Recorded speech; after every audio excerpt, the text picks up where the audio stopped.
We're going to begin by draping the guests using a towel underneath to protect their clothing from color. We're going to go ahead and apply a barrier cream around the hairline. While I'm sure we're capable of painting between the lines neatly, it's always possible to get a stain or two. Next, we're going to section the hair into 4 sections.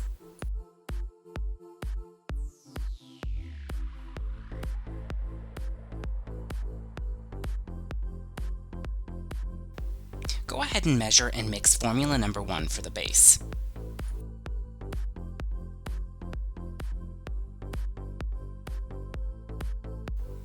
Outline the first front section. Now go ahead and apply to the base using a 1/4 inch diagonal back parting. Work from the top of the section to the bottom, bringing hair away from the face.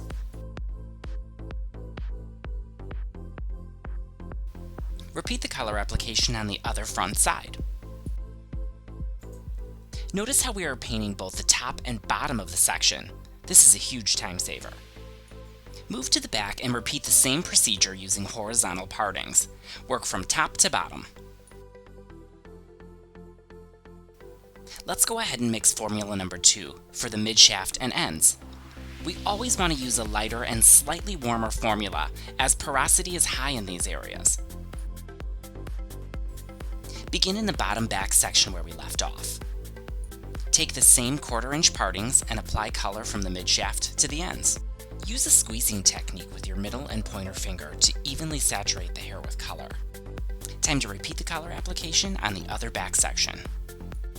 Now let's go ahead and release the side sections by bringing them down.